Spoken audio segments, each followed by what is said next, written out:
Welcome back to the Deep Dive. Great to be here. This is the show where we take a whole stack of research articles, notes. All the good stuff. Exactly. And we boil it all down for you into the key insights, the important takeaways. Kind of like your shortcut to being really well informed. That's the idea. And hopefully we throw in a few surprising facts, maybe a bit of humor. Keep you listening. Always helps. And for everyone tuning in on the Baha'i Reflections channel, we often focus on devotional topics, those timeless spiritual virtues. Which is exactly what we're doing today. Right. Today we're diving deep into one specific virtue consideration. And, this isn't just some dusty old concept. No. Not at all. It's profoundly relevant. Yeah. I mean, maybe more relevant now than ever, given, everything going on. That's a strong statement. How so? Well, it's a quality that can genuinely shift how we interact daily. Mm-hmm. It can reshape communities, even, impact society more broadly. I'm actually really excited to unpack its practical power. Me too. So our mission for this deep dive is clear. Explore what consideration truly means. Not just like being polite. No, much more than that. But as a fundamental spiritual virtue. We'll look at how it shows up in the Baha'i sacred texts. And importantly, what are the practical implications for our lives, our interactions, day to day? Exactly. So to kick us off, I've got an initial passage. It's from a piece called Excerpts from the Virtue of Consideration and Unified Living. Really sets the scene. Okay, let's hear it. It begins. Beloved friends, welcome to this gathering. We come together to reflect on the virtue of consideration, a quality of the soul that allows us to act with thoughtfulness, empathy, and regard for the well-being of others. Quality of the soul, right there. In a world often marked by haste and self-interest, the practice of true consideration opens our hearts to deeper compassion, patience, and service. An antidote to haste and self-interest. That's interesting. It invites us to listen more attentively, to see the needs of those around us, and to respond with kindness and justice. Active things. Listen, see, respond. As we immerse ourselves in the sacred writings, may our understanding of consideration grow, and may it inspire us to live more consciously, walking the path of love and unity. Okay, let's unpack this. My first reaction, it really elevates consideration immediately, doesn't it? Absolutely. It's not just superficial politeness. Quality of the soul, thoughtfulness, empathy, regard for the well-being of others. These are deep concepts. It's framing it as an internal state, an inner capacity, not just, saying please and thank you. Right. It implies it comes from somewhere deep inside. And look at the context it provides.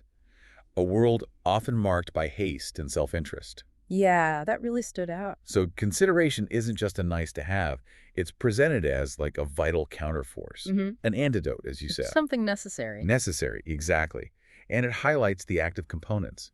Listening more attentively, seeing needs, responding with kindness and justice. These aren't passive things at all. No, they demand conscious effort, engagement. You have to choose to do these things.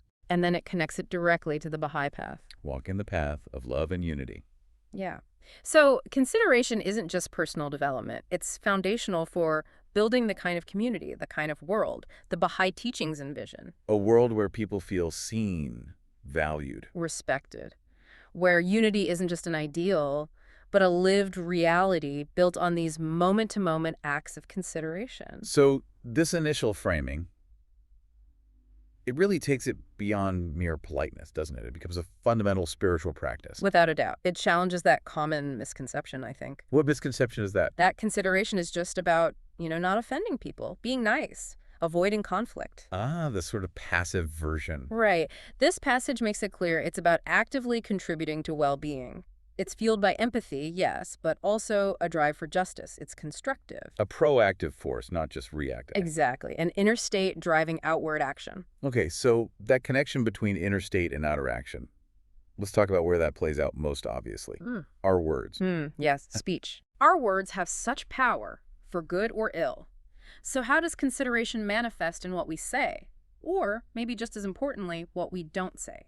Well, this next passage gives us a really potent image. It's quite striking. It's from the tablets of Bahá'u'lláh. It says, "Human utterance is an essence which aspireth to exert its influence and needeth moderation." Utterance as an essence. Interesting. Like it has a life of its own. Right. It has inherent power, it continues.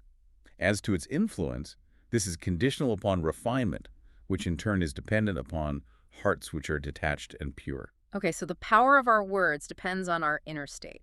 detached, and pure hearts. Precisely. It's not just about choosing the right words, but the source of those words. I know And these are as to its moderation, this have to be combined with tact and wisdom as prescribed in the Holy Scriptures and tablets. moderation, tact, wisdom. So it's not just about silence, but skillful speech. Exactly. And here's the really powerful part. For the tongue is a smoldering fire, and excess of speech a deadly poison. Wow. Smoldering fire. Deadly poison. That's incredibly strong language. It is. Material fire consumeth the body, whereas the fire of the tongue devoureth both heart and soul. Heart and soul, not just the body. The force of the former lasteth but for a time, whilst the effects of the latter endures a century. A century, that really gets your attention. Why such a strong, almost, well, violent metaphor for speech? Because the writings are emphasizing that words aren't trivial. They have immense power. That smoldering fire image suggests something potentially destructive that might not even look dangerous initially. Like embers waiting to flare up. Exactly. And deadly poison implies something insidious that corrupts from within. The contrast with material fire is key. Physical harm versus something deeper. Right. Physical harm heals, eventually. But the passage says, the fire of the tongue devoureth both heart and soul. This suggests deep psychological, emotional, spiritual damage. And the effects endure a century. That lasting impact is terrifying, really. It highlights the profound responsibility we have for our words. Think about online comments, gossip, harsh criticisms. They stick around. They shape perceptions and relationships long term. It links it back to that inner state again. Hearts which are detached and pure. So true consideration in speech isn't just about politeness rules. No, it flows from within. If your heart is driven by ego, anger, jealousy, even seemingly polite words can carry that poison. Detachment means being free from those self-serving motives. Purity means having good intentions. So moderation, tact, and wisdom are the outward expressions of that inner purity and detachment. That seems to be the implication. Skillful, considerate speech comes from a purified inner source. How can you cultivate that detached and pure heart in practice, especially today, with social media demanding instant reactions? It's a constant practice, isn't it? Mindfulness is key, that pause before speaking or typing. Taking a breath. Yes. Asking yourself, where is this coming from? Is it ego, fear, or is it compassion? Wisdom. Detachment isn't about being cold. It's about releasing the need to be right, to dominate, to harm. Shifting from reaction to conscious response. Exactly. And spiritual practices help reflection, prayer, meditation, consciously trying to see the good in others even when it's hard. It retrains those impulsive reactions. It's a journey, not a destination. Definitely. Okay, sticking with words. Let's talk about not speaking ill of others. Gossip, backbiting, judgment. It feels like such a common human tendency. It is. And the Baha'i writings are incredibly direct about this. Very stark. How so? From the hidden words of Bahá'u'lláh, we have this. O son of man, breathe not the sins of others so long as thou art thyself a sinner. Wow. Simple, direct. So long as thou art thyself a sinner, which is. Precisely. It's a universal condition. Then comes a warning. Shouldst thou transgress this command, accursed wouldst thou be, and to this I bear witness. Accursed. That's about as strong a warning as you can get. No wiggle room there. None at all. It leaves no doubt about the spiritual severity of this act. How does this tie directly into consideration? It feels like a spiritual law with serious consequences. It's a core aspect of consideration because it stems from profound humility and self-awareness. Breathe not the sins of others. It forces you to look inward first. Before you even think about pointing fingers. Right. Recognize your own imperfections, your own struggles. Consideration in this context means extending the same grace to others that you would hope for yourself. It cuts off gossip and calumny at the root. Calumny being like spreading harmful stuff, true or not. Spreading harmful statements, yes, often false or distorted, specifically to damage someone's reputation. Backbiting is talking negatively about someone who isn't present. Both are forbidden. And the consequence, accursed, highlights how damaging the Baha'i teachings see this. Extremely damaging, not just to the person being talked about, but to the speaker's soul and to the community fabric. It destroys trust. It creates division, suspicion. It's seen as fundamentally undermining the unity that the faith aims to build. So it poisons the well for everyone. That's a good way to put it. It unravels the bonds of love and fellowship. But why is the command so absolute? No exceptions. What if something is true and people should know? What about accountability? That's a common question. The emphasis here seems to be on the spiritual harm caused by the act of broadcasting faults. Even if something is factually true, focusing on and spreading negativity harms the speaker's spiritual state, cultivates a judgmental atmosphere, and damages unity. So the focus shifts from the other person's alleged sin to the speaker's action. Exactly. The writings emphasize building up, not tearing down. There are other principles for addressing wrongs or ensuring accountability, like consultation and justice, but backbiting isn't the way. Choosing not to speak ill reflects true consideration for the other person's potential for growth and for the health of the community. It preserves dignity and fosters forgiveness. Precisely. It creates space for redemption and reinforces the idea of inherent human nobility, which we'll touch on more later. The command is absolute because the alternative is seen as absolutely destructive to spiritual life and community harmony. Okay, that makes sense. Shifting perspective from their flaws to my own heart. Powerful. Now, consideration isn't just about not saying harmful things. It's very much about what we do say and do. The active side, yes. Let's move into that positive manifestation, truthfulness, honesty. Yes, this next passage, also from the tablets of Bahá'u'lláh, speaks beautifully to this. Beautify your tongues, O people, with truthfulness, and adorn your souls with the ornament of honesty. I love that imagery. Beautify, adorn, ornament. It makes truthfulness and honesty sound attractive, desirable. It does, doesn't it?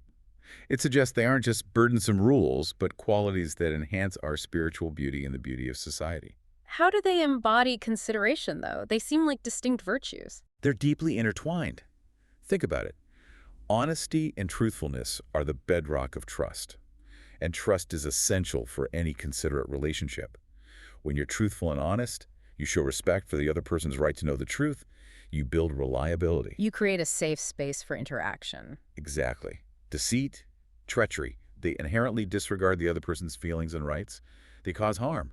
So the passage continues, beware, O people, that ye deal not treacherously with anyone. A direct command against deceit. Yes.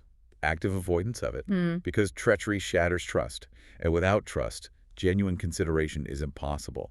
You can't truly care for someone's well-being while deceiving them. And then it elevates it even higher. Be ye the trustees of God amongst his creatures, and the emblems of his generosity amidst his people. Trustees of God. Emblems of his generosity. That's a huge responsibility. It reframes these ethical virtues as sacred duties. Being a trustee implies we're responsible for safeguarding the well-being and rights of others, acting with divine integrity. Like holding something precious in trust for God. Precisely. And being emblems of his generosity suggests our honesty shouldn't just be the absence of lies, but an active giving quality that benefits others, reflecting God's own generosity. Wow. And then the warning. They that follow their lusts and corrupt inclinations have erred and dissipated their efforts. They indeed are of the lost. What are those lusts and corrupt inclinations? Selfishness? Greed? Yeah, basically anything that prioritizes self-interest over truth, honesty, and the well-being of others. Ego, greed, desire for power or pleasure at others' expense. When we follow those impulses, the passage says our efforts are wasted, dissipated, we lose our spiritual way. So, a society built on truthfulness and honesty would naturally be more considerate. Absolutely, because trust would be the default. Interactions could be open, authentic, suspicion and conflict would decrease. It's the social glue. That makes sense. And if we're trustworthy, it leads naturally into how we apply justice, right? Consideration and judgment. Exactly. It extends beyond personal honesty to fairness in how we treat others and make decisions. Bahá'u'lláh writes, Let's hear it. Blessed are those who, with a spirit of utmost consideration, judge between men and act towards others with equity and fairness. Utmost consideration in judgment. What does that look like practically? It sounds like more than just following the rules. It is. It implies a deep, empathetic approach, going beyond the surface facts, trying to understand the full context, the motivations, the circumstances of everyone involved. Seeing the human beings behind the issue. Yes. Listening deeply, without prejudice. Seeking true justice, which might mean restoration or reconciliation, not just punishment. It demands active equity and fairness. Treating everyone impartially, no favorites. Right. And when judgments are made this way, with utmost consideration, the passage says they mirror forth the attributes of God. Attributes like justice, wisdom, compassion. Exactly. And the result, they bring peace and tranquility to the hearts of his creatures. That's the payoff. Peace and tranquility. A harsh or unthinking judgment breeds resentment. It does. But a truly considerate judgment, one that feels fair and empathetic, even if the outcome isn't what someone wanted, can actually bring closure and peace. Think of a wise mediator. So in our everyday lives, disagreements, community decisions, how do we apply this, especially when we're busy or emotional? It requires consciously slowing down, suspending judgment until you've really heard all sides, actively trying to understand the other person's viewpoint, even if you disagree. Asking questions instead of making assumptions. Yes, help me understand your perspective instead of you're wrong because. In group decisions, it means valuing consultation, ensuring all voices are heard, aiming for the collective good, not just what's easiest or benefits a few. Intellectual humility, you called it earlier. Yes, and a willingness to be guided by what's truly just and fair for everyone, prioritizing understanding over winning. But that connects clearly to the golden rule, doesn't it? Choose for your neighbor what you choose for yourself. Seems central to consideration. It's absolutely fundamental. There's a passage in the Epistle to the Son of the Wolf that states it very directly. Which one? If thine eyes be turned towards justice, choose thou for thy neighbor that which thou choosest for thyself. So clear. So simple, yet so incredibly hard to do consistently. It's the core of empathetic consideration, isn't it? Putting yourself squarely in the other person's shoes, not just avoiding harm, but actively wanting for them what you want for yourself: happiness, security, respect. How does this guard against our own biases, our self-interest? Because we all have them. It's a powerful check. If you genuinely apply this rule, you can't justify acting solely out of self-interest if it harms someone else. The hypocrisy becomes immediately obvious. It forces you to confront that bias. You have to extend the same desires and standards to others. Exactly. The passage continues. Humble thyself before God, which links this reciprocity to humility. Recognizing we're not the center of the universe helps us consider others. It counters that self-centeredness. Right. And it adds, and commit not that which is forbidden in his holy tablet, and be not of them that rove distractedly in the wilderness of their desires. So, again, linking it to detachment from selfish desires. Those lusts and inclinations again. Yes. It suggests that our ability to practice the golden rule, to be truly considerate, depends on our inner state of humility and freedom from those consuming desires. Without that, our own wants obscure our view of others' needs. It makes selfish actions impossible to justify if you're honest with yourself. If you're truly applying the principle, yes, it demands integrity. Okay, so we've talked about speech, honesty, justice, empathy. Now let's look at the more outward, active expressions of consideration. Generosity, service. Yes, the tangible actions. Yeah. This next passage from Gleanings from the writings of Bahá'u'lláh gives a whole spectrum of these. Huh. Be generous in prosperity and thankful in adversity. Consideration in good times and bad. Be worthy of the trust of thy neighbor, and look upon him with a bright and friendly face. Trustworthiness again, plus approachability, that friendly face. Be a treasure to the poor, an admonisher to the rich, an answerer of the cry of the needy, a preserver of the sanctity of thy pledge. Wow, that's a lot packed in there. A rich tapestry, as you said. What does it all mean? Let's break it down. Okay, first, generous in prosperity, thankful in adversity. Consideration isn't situational. When you have abundance, share it. That's consideration for those with less. When you face hardship, gratitude maintains a positive spirit, which is considerate towards those around you, not dragging them down. Your inner state affecting others again. Always. Then, worthy of the trust of thy neighbor, and look upon him with a bright and friendly face. Reliability builds community. People need to know they can count on you, and that friendly face. It's about being open, welcoming, non-judgmental in your very demeanor. It invites connection. A simple smile can be a huge act of consideration. It really can. Next, be a treasure to the poor, an admonisher to the rich, an answer of the cry of the needy. This is consideration as social responsibility. Okay, explain those. Treasure to the poor. Actively helping, providing resources, support, advocacy, seeing their needs as important, but doing so respectfully, preserving their dignity. Admonisher to the rich. That sounds tricky. It implies wise counsel, not aggressive confrontation. Gently reminding those with wealth and power of their responsibility to use it for the common good, ethically, justly. It's consideration for the whole society, challenging systems that might be unfair. Requires wisdom and tact, as the earlier passage said. An answerer of the cry of the needy. Being responsive, not turning away from suffering. Whether it's immediate physical need, emotional distress, a call for help, you respond. You act. And finally, preserver of the sanctity of thy pledge. Back to integrity, keeping your word. Fulfilling commitments, big or small. It's fundamental to being trustworthy, which underpins all considerate relationships. So these aren't just random acts. They collectively weave a culture of deep consideration. Exactly. Each one reinforces the others, building trust, fostering empathy, and strengthening community bonds. Can you give a concrete example, maybe for admonisher to the rich, since that one feels challenging? Sure, it wouldn't likely be shouting accusations. It might be, say, a respected community member having a quiet conversation with a business owner about fair wages or environmental impact, or participating constructively in a shareholder meeting, raising ethical concerns with well-reasoned arguments aimed at positive change.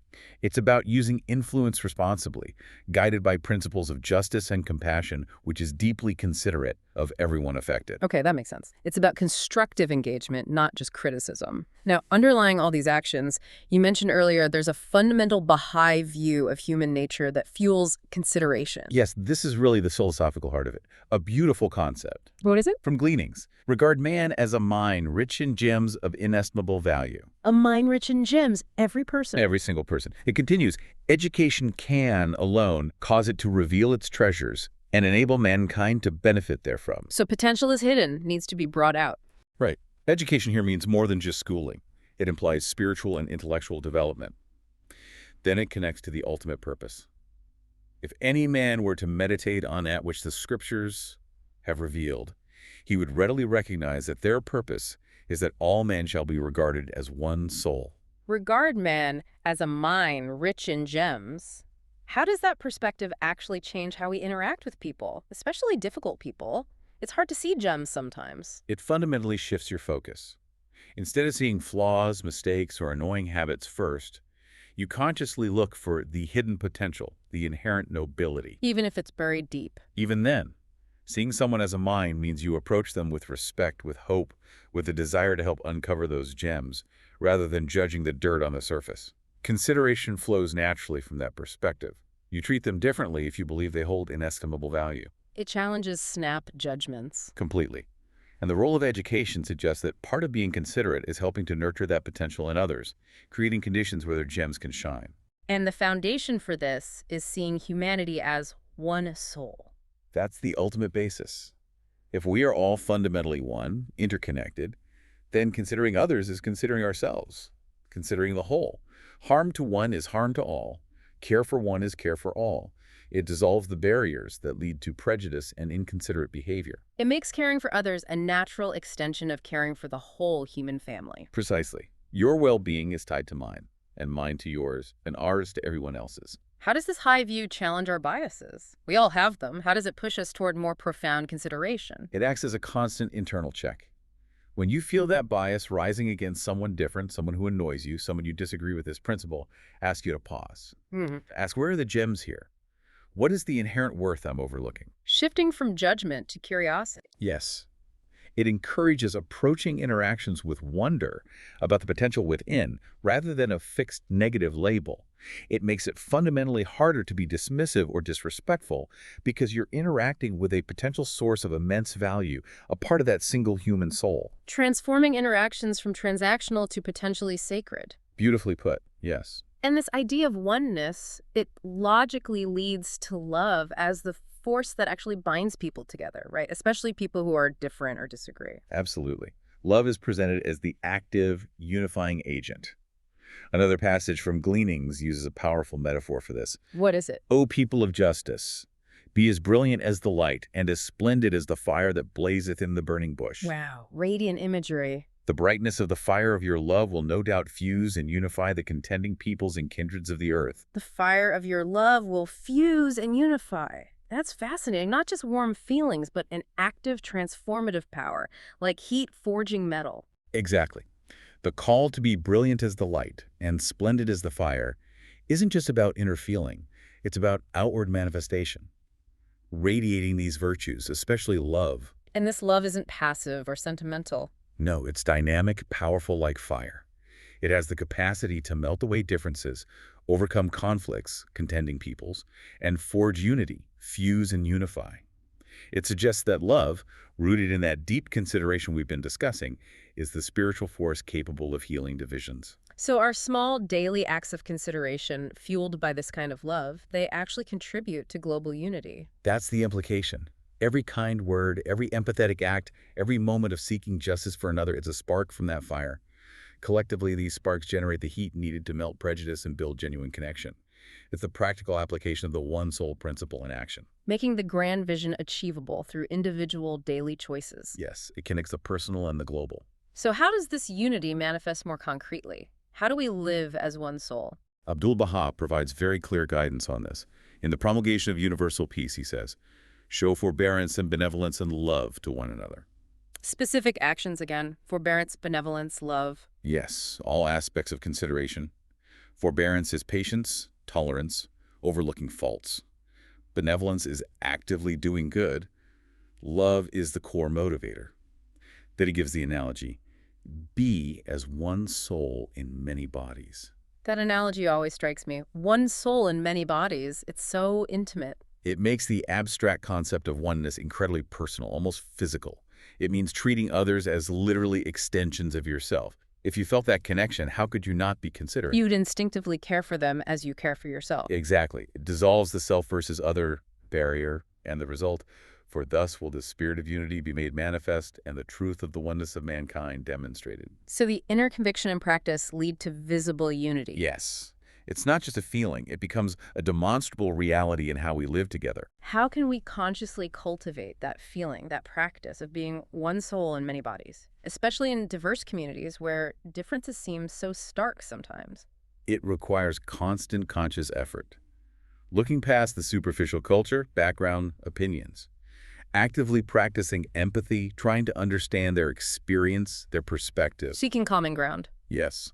Focusing on shared humanity, shared needs, shared hopes, rather than differences. Engaging with diverse groups, listening deeply, forgiving quickly, assuming good intent. It's a spiritual discipline. Treating every interaction as a chance to build unity, not reinforce division. Exactly. Turning potential conflict into connection. Which brings us squarely into the practical application of all this, living spiritual consideration. Let's start with how we share truths or beliefs, especially when others don't immediately grasp them, a common challenge. A very common one. Yeah. And crucial for constructive dialogue. There's guidance on this in Gleanings. What does it say? Should anyone among you be incapable of grasping a certain truth, or be striving to comprehend it, show forth, when conversing with him, a spirit of extreme kindliness and goodwill. Extreme kindliness and goodwill, not just mild politeness. Extreme. Intense, you could say. It continues, help him to see and recognize the truth without esteeming yourself to be in the least superior to him. That warning against superiority again, crucial. Absolutely. Consideration here means immense patience, humility, and a genuine desire to help, not to win or prove how smart you are. It's meeting people where they are. So the responsibility is on the person who understands, to be kind and helpful. Yes. The role is to help him to see and recognize, but crucially without that air of intellectual arrogance. It's about illuminating, gently guiding, inspiring, not lecturing or shaming. In our polarized world, how vital is this? So many conversations are just people shouting past each other. It's indispensable. Without this extreme kindliness, dialogue just breaks down into debate and defensiveness. This principle fosters an environment for shared learning, recognizing everyone's on a journey. It builds bridges. It values the relationship over being right. Exactly.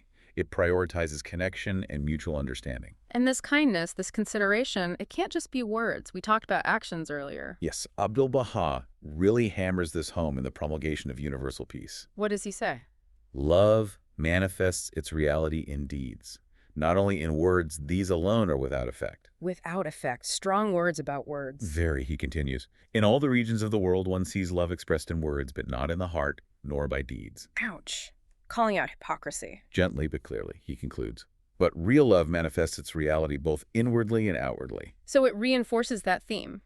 Authentic consideration, driven by love, has to show up in what we do. Absolutely. Words are easy. Deeds require commitment, sacrifice, genuine care. Real love integrates the inner feeling with the outer action. They have to align. What are some simple, everyday deeds that reflect this? How do we make sure our good intentions actually, happen? It could be really simple stuff. Remembering a detail someone shared and asking about it later. Offering practical help, a ride, a meal. Help with a task without waiting to be asked. Being proactive. Yes. Giving someone your full attention when they talk, putting the phone away, holding a door. letting someone merge in traffic, offering a sincere compliment, sending a quick thinking of you message. Small things, big impact. It's often, yes. They show you're present, you're noticing, you care. Yeah. To ensure it happens, make it a conscious practice. Ask yourself, how can I show consideration today? Look for opportunities. Make it a habit, not just a random impulse. Turning intention into action through conscious effort. Right. And underlying all this, you mentioned consideration reflects something divine. It's not just human goodness. It's mirroring divine attributes. Abdu'l-Bahá writes about this in selections from the writings of Abdu'l-Bahá. How does he put it? Oh, my friend.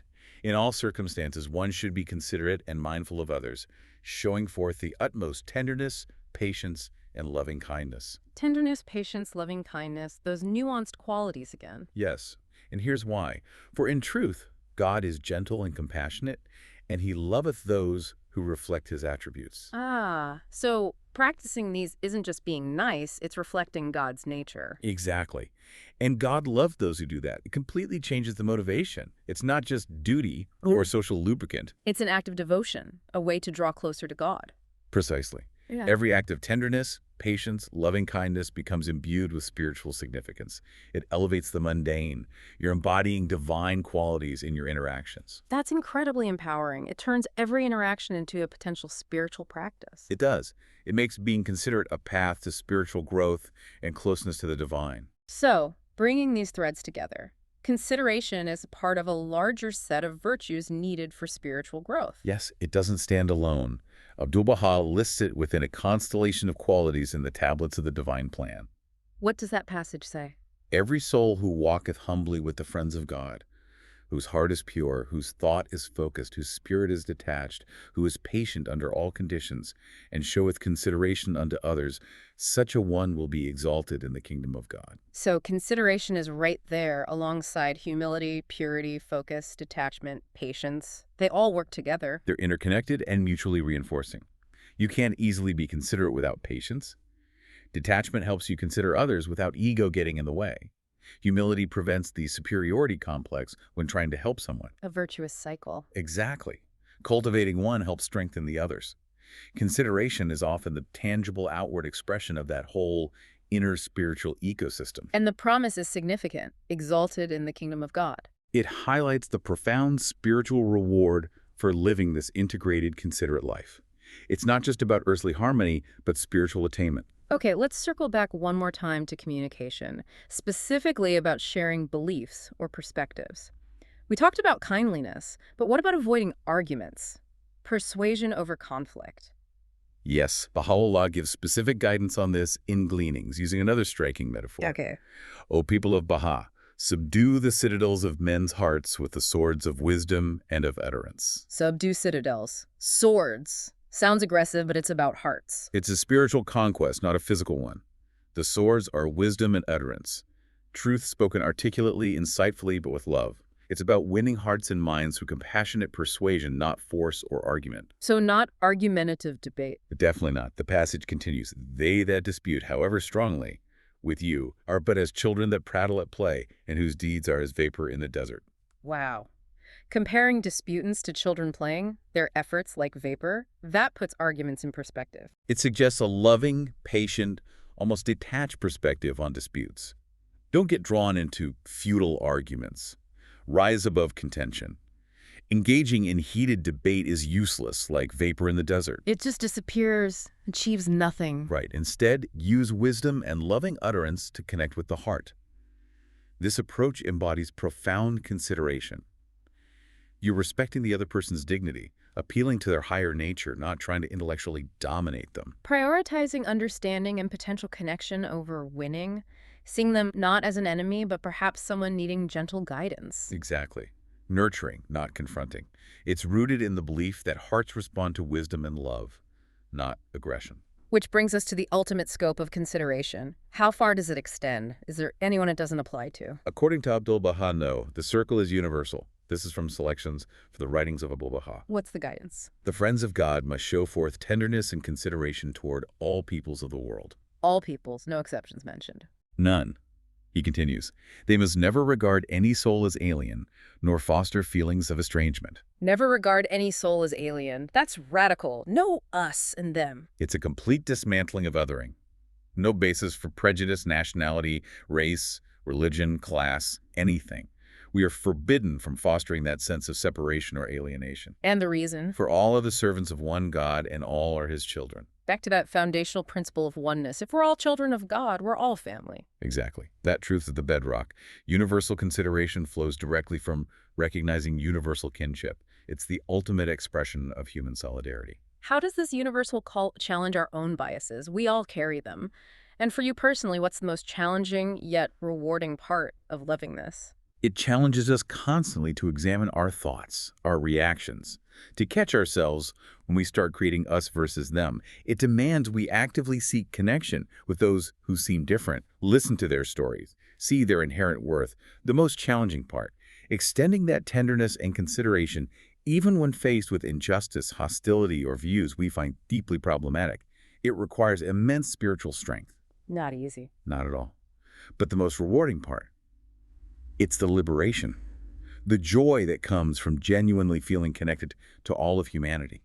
It expands your heart, your capacity for love and service. It makes you an active participant in building that unified world, that feeling of universal kinship. It brings a profound peace and sense of purpose that transcends all the divisions. That's beautiful. So, dearest friends, we've journeyed through this virtue of consideration today. It's been quite a deep dive. We've seen how it calls us to tenderness, justice, respect for every single soul. It's about refining our speech, avoiding judgment, acting with truth and fairness. Generosity, service, universal love. Yeah. Seeing humanity as one family. It's clear it's far more than just politeness. It's a core spiritual quality. Shapes our inner life, our outer actions. And ultimately paves the way towards unity. As we wrap up, let's remember those words. Even the smallest act of consideration can be a mirror reflecting the attributes of God. Such a powerful image. It invites us to bring these ideas into our daily moments. So here's a final thought for you to take away. If consideration truly reflects divine attributes, what's one small, intentional act of consideration you could commit to today? Just one small thing. One thing that might, perhaps unexpectedly, transform a moment, maybe even a relationship, in ways you can't even foresee right now. Something to really reflect on. Definitely. Well, this has been our deep dive into the virtue of consideration, drawing from the Baha'i writings here on the Baha'i Reflections channel. We really hope it's given you some valuable insights, maybe some inspiration for your own spiritual path. And please join us again next week. We'll be continuing our exploration of these vital virtues with a deep dive into contentment. Ooh, another important one. Looking forward to that. Me too. Now, if you found value in today's deep dive, it would mean a lot to us if you could. Subscribe to the channel. Like this video. Maybe leave a comment, sharing your own reflections on consideration. And share it with friends, family, anyone you think might benefit.